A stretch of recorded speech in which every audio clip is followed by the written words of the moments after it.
Antônio da Luz é economista com vasta experiência e fala sobre o que pode acontecer considerando todos os cenários, desde o local, considerando assim o local nacional, como o macro, com conflitos, guerras e presidente dos Estados Unidos. Eu estou aqui ao lado de Antônio da Luz, economista, com toda a honra para a gente fazer um bate-papo, naturalmente, aqui sobre economia. Antônio da Luz, quando a gente fala de economia, a gente não tem como não olhar para o Brasil inicialmente. Porque nós estamos vivendo um momento aí que essa entrevista fica velha para daqui meia hora.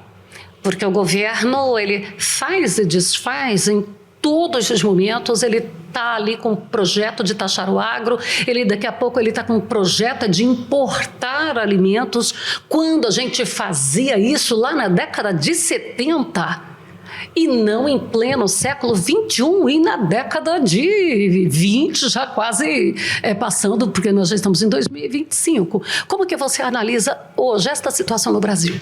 Bom, primeiro, prazer estar contigo, prazer estar aqui no teu programa pela primeira vez, espero que seja a primeira de muitas e poder voltar aqui no teu programa. E eu estou muito preocupado com o que está acontecendo. Porque em primeiro lugar, a gente tem que considerar que a economia, ela não é um achismo, ela é uma ciência. Inclusive no nosso diploma lá de economista, de ciências econômicas, que é uma ciência. E por que eu estou insistindo nesse ponto, estou enfatizando ele? Porque o atual governo, ele veio muito na campanha com a preocupação com a ciência. Eles falaram muito em ciência. Era ciência para cá, ciência para lá, tinha a questão da pandemia, tinha ciência. Bom, vamos respeitar a ciência. E o governo, ele está desrespeitando aquilo que a ciência recomenda em termos de condução de política econômica, e as consequências, elas vêm de acordo com o que se imaginava que viria mesmo pela própria ciência. Toda vez que um governo gastar além do que é possível, do que é razoável, nós vamos ter inflação. E a consequência disso vai ser aumento de juros. Então, a gente sabe que é assim. Só que, então, e a gente sabe não faz pouco tempo, não. A gente sabe isso desde 300 anos depois de Cristo. O imperador Diocleciano de Roma foi o primeiro a fazer isso e a gente viu no que deu. Faz 1.700 anos que monarcas, que imperadores, que presidentes, enfim, primeiros ministros, quando vão por esse caminho, colhem esse tipo de resultado. E o atual governo, ele fez exatamente isto no Lula 2, de 1 a 1. E deu no que deu. Então, também não, então aí não é nem só a questão da ciência, a questão da gente não respeitar o nosso próprio aprendizado. Porque uma coisa é eu ler no livro, outra coisa é eu viver. A gente viveu todos esses problemas há 10 anos. 10 anos. Há 10 anos atrás, a gente estava com a maior crise econômica da história do Brasil, causada como consequência desses desequilíbrios que nós estamos vivendo agora. Mas nós tínhamos vivido em 2012, 13 e 14. Então, a gente olha para o que está acontecendo com muita preocupação. E aí o governo, quando erra no diagnóstico, ele tende a errar no prognóstico. A inflação está alta, a inflação dos alimentos está muito alta. Mas ela está alta não é pelos alimentos. Inflação não é um aumento do chuchu, do tomate. A inflação é um aumento generalizado dos preços. O preço da soja caiu em 12 meses. Nós, nesse momento, estamos com o preço abaixo do que está... Aliás, esse momento não, vou pegar o dado do IPCA. O IPCA de dezembro mostra um preço de soja mais baixo do que estava 12 meses atrás. Mas o óleo de soja, 27% mais alto. Essa colocação sua é importante porque nós também, dentro do Sucesso no Campo, trabalhamos aquela comunicação clara para a sociedade, especialmente a sociedade urbana, que ela desentende e acaba tendo uma visão equivocada em relação ao produtor. Aí ela vai lá comprar um óleo de soja que está alto, que isso faz parte da cesta básica do brasileiro, e acha que o produtor é que está encarecendo esse óleo. Exato, porque as pessoas são levadas também um pouco a pensar isso. Porque quando o governo diz, olha, eu vou intervir em preço, sabe que a Conab vai fazer leilão, não sei o quê, eu estou sugerindo que o problema está aí. Mas na realidade, o que nós temos é algo completamente distinto. O governo, ele vai errar de novo se ele intervir no mercado agrícola, porque em 12 meses nós estamos com deflação nos preços recebidos. Ou seja, na média, os preços que os produtores recebem estão mais baixos do que estavam há 12 meses atrás. Então, se eu intervir no mercado dos produtores, eu não vou resolver o problema, porque o problema está no nível do consumidor e não do produtor. E isto significa que nós temos uma inflação de demanda e não uma inflação de oferta. E as inflações de demanda, elas são geradas por desequilíbrios macroeconômicos. Então, se o governo não parar de gastar do jeito que ele está gastando, os preços dos alimentos vão continuar subindo. E não adianta intervir no nível do produtor. E para o nosso telespectador entender como é que isso funciona. Há 50 anos atrás, o sujeito, vou pegar o leite, que eu acho que é um produto que se presta bem ao meu exemplo. 50 anos atrás, o leiteiro tirava o leite da vaca, botava dentro de um tarro, botava em cima de uma carroça e saía na cidade deixando nas garrafas que os moradores deixavam na porta. Final do mês, o leiteiro passava, acertava com os seus consumidores. Era assim que funcionava. Ou seja, era uma relação direta, consumidor e produtor. Se sobe para um, sobe para o outro. Hoje, o produtor de leite entrega o leite dele para uma empresa que tem o papel de coletar leite numa bacia. Essa empresa vende o leite para uma indústria. Essa indústria pasteuriza o leite, enfim, vai comprar embalagens, vai gastar com energia elétrica, ou seja, se subir o preço da embalagem, sobe o preço do leite. Se subir a energia elétrica, sobe o preço do leite.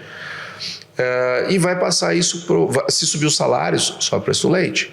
Se subir os produtos lá que eles usam para fazer a pasteurização, sobe o preço do leite. Aí eles vão vender para um distribuidor. Se subir a soda, né? Sobe o preço do leite. Infelizmente. Vai passar para um distribuidor. O distribuidor vai passar para o varejista. E tudo isso tem frete e o combustível está subindo. Eu ia chegar nesse ponto. E aí, do varejista chega no consumidor. Se sobe o frete, sobe o combustível, sobe o frete em toda essa cadeia. Então, o que eu quero dizer com isso? Que eu não tenho mais o produtor e o consumidor lado a lado. Eu tenho o produtor e o consumidor distante e muito negócios. E não são atravessadores, são negócios que tornam o nosso produto melhor, que são necessários para o produto chegar lá ao consumidor da forma como chega. Então, o que acontece? A inflação, se eu pegar só o leite, é o de menos no processo. Então, por isso que se a gente olhar o preço do leite no supermercado e o preço do leite ao produtor, o leite é menos da metade do valor. Então, não adianta intervir no nível dos preços. Pega esse exemplo para o óleo de soja, para o próprio arroz, para o feijão, para o produto que for. Então, a nossa cadeia é muito mais complexa, é muito mais longa. Então, fazer esse tipo de intervenção não tem o menor sentido. Você ainda falando aí dessas intervenções e tudo, a FEDERARROZ inclusive soltou nota contrária aos dados da Conab, que diz que o aumento da área plantada de arroz foi, acho que de 9,7% nesse ano, enquanto a FEDERARROZ garante que foi de 3,6%. E isso aí, a FEDERARROZ ainda foi a FEDERARROZ e a Farsul unidas na nota, e colocando aí que o único objetivo da Conab é criar falácias no mercado e tentar baixar preço.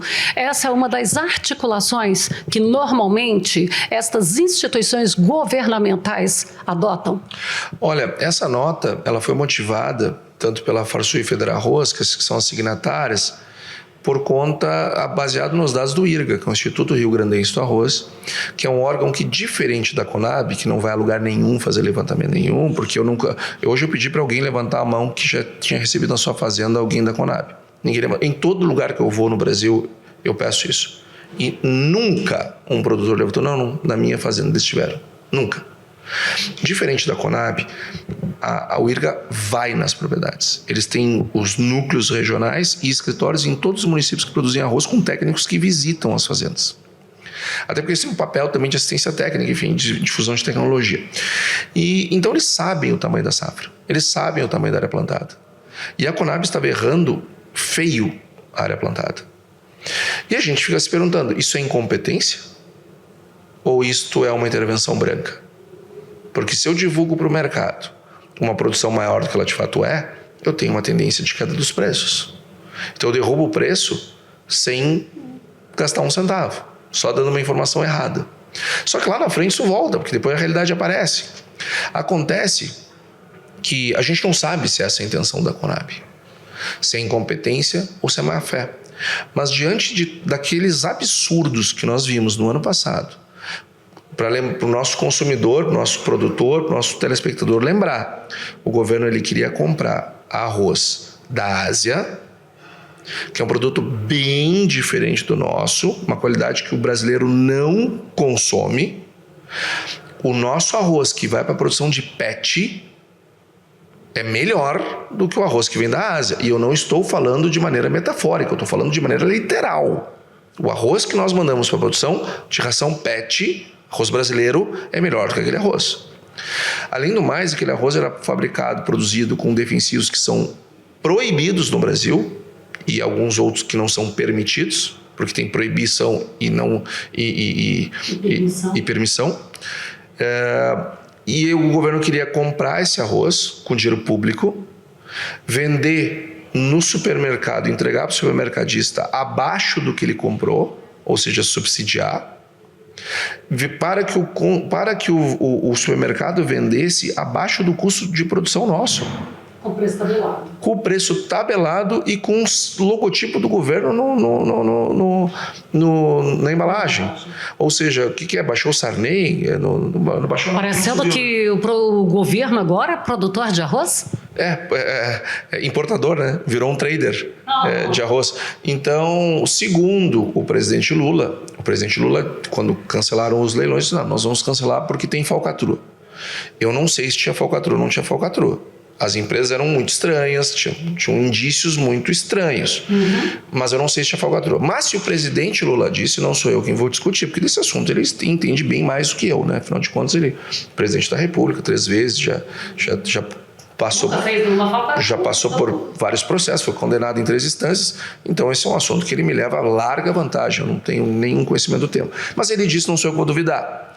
O fato é que quando a gente viu aquela medida absurda, e a gente olha esse movimento da Conab agora, bom, cachorro mordido por cobra tem medo de linguiça, né? Bom, gente, eu ficaria aqui muito mais tempo conversando com o Antônio da Luz, que é espetacular, eu sou fã desse rapaz.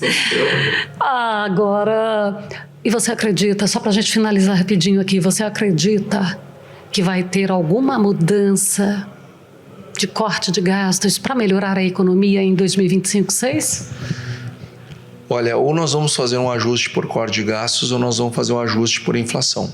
Mas algum ajuste vai ter na economia brasileira. E tanto um quanto o outro vai doer. Porque não tem como fazer o omelete sem quebrar esses ovos. A gente não pode deixar chegar onde chegou. Agora, para desarmar a bomba, nós vamos pagar essa conta. Vai doer. Se fizer corte de gastos, vai doer. Os serviços públicos precarizam. Por isso que não pode deixar chegar desse jeito. E o governo, ele é muito pouco técnico, ele é muito ideologizado. E eu acho engraçado que ele falava isso do governo anterior, mas ele é muito pior. Por exemplo, se o governo ele pode evitar uma crise. Se o governo fizer assim, olha, eu vou desvincular o salário mínimo da Previdência e dos gastos públicos. Eu vou ter o salário mínimo orçamentário e previdenciário e o salário mínimo do trabalhador. Se ele faz isso, ele já diminui muito o problema fiscal. Se ele diz o seguinte, olha, eu vou respeitar o arcabouço fiscal. Apenas isso. Que foi uma coisa que eu criei. Aquilo que eu criei, eu vou respeitar. Eu não faço. E não vou mudar a regra, vou fazer e mais. Eu vou em 2025, em vez de ir no teto do arcabouço, vou no piso. Se ele fizer isso, ele evita uma crise econômica no Brasil. Ele evita um problema sério. Ele diminui o preço dos alimentos, ele diminui a inflação dos alimentos, ele diminui a inflação como um todo, os juros vão passar a ter uma tendência de queda, a rolagem da dívida do Brasil vai ser mais barata, mas só que isso eles não conseguem fazer porque eles são apegados a ideias messiânicas, a ideias populistas, demagógicas, e eles estão com os conceitos de economia deles são do século XIX. Então é difícil não acontecer alguma coisa ruim para a gente.